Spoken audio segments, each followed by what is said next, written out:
May 8, 1945. World War II officially ends. Hitler is dead. The Third Reich has crumbled. But in the shadows of bombed-out Germany, a different war was just beginning.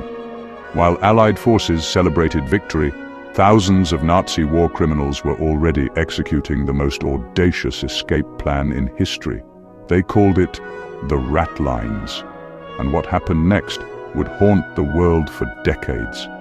This isn't just about escape. This is about how the most wanted men on Earth simply vanished. Picture this. Europe, 1945.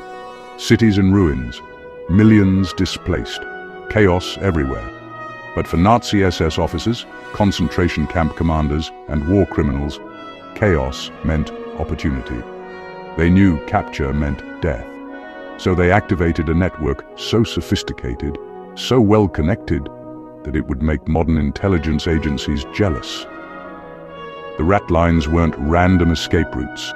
They were a coordinated underground railroad with the most shocking accomplices you could imagine. Here's where the story gets dark. Some Catholic priests, men sworn to peace, became the architects of Nazi escape. Bishop Alois Hudal in Rome, Croatian priest Krunoslav Draganovic. They didn't just help a few fugitives, they processed thousands. Hudal later admitted, "I felt duty, bound to help them escape their tormentors." Their tormentors? Allied forces seeking justice for genocide. The escape began in bombed German cities. Forged papers, new identities, cash from stolen Nazi gold. Most fugitives followed the same path, through the Austrian Alps into northern Italy. Their first safe houses? Monasteries. The Capuchin monastery near Bressanone. The Franciscan monastery near Bolzano. Places of worship harboring war criminals. Rome became Nazi headquarters for reinvention. Here's how it worked. Bishop Hudal would meet fugitives personally. "You must be Franz Stangl. I've been expecting you," he told the former Treblinka commandant. Then came the papers. Red Cross passports with fake names. Travel documents to South America. New lives, erasing mass murder. Franz Stangl became Franz Schmidt. Josef Mengele became Helmut Gregor. The angel of death, now just another refugee. But here's what makes this story truly chilling. Some of these monasteries housed Nazi fugitives right next to Jewish Holocaust survivors heading to Israel. Victims and perpetrators, side by side, neither knowing who the other really was. Two main escape routes emerged. Route 1, through Spain to Argentina. Route 2, from Rome to Genoa, then across the Atlantic. The destination was always the same, Argentina.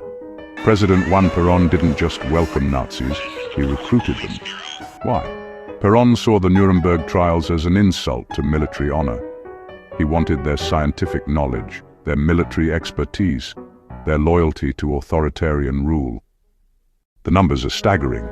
Up to 5,000 Nazis settled in Argentina alone, 2,000 more in Brazil, 1,000 in Chile. But the most shocking part, many lived openly under their real names. They owned businesses, joined country clubs, raised families.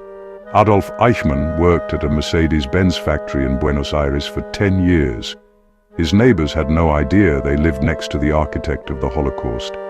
Josef Mengele died peacefully in Brazil in 1979. Never faced trial, never faced justice. Klaus Barbie, the butcher of Lyon, lived comfortably in Bolivia for decades. But here's where the story becomes even darker.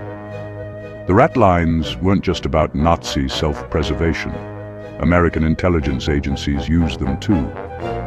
Operation Paperclip brought 600 Nazi scientists to the United States. The CIA helped Klaus Barbie escape to Bolivia. Why? The Cold War had begun. Anti-communist Nazis suddenly became useful allies. The same intelligence networks helping war criminals escape were now American assets against Soviet expansion. Today, most Ratline Nazis are dead, but their legacy lives on. Entire communities in South America still carry their bloodlines. Hidden Nazi artifacts reportedly remain buried across Argentina. Bank accounts, stolen art, secret identities. For the families of Holocaust victims, the Ratlines represent the ultimate injustice. Mass murderers who lived free. War criminals who died peacefully. Justice denied. The war ended in 1945, but for thousands of Nazis, their war against accountability, they won. And somewhere in the quiet corners of South America, their shadows still remain.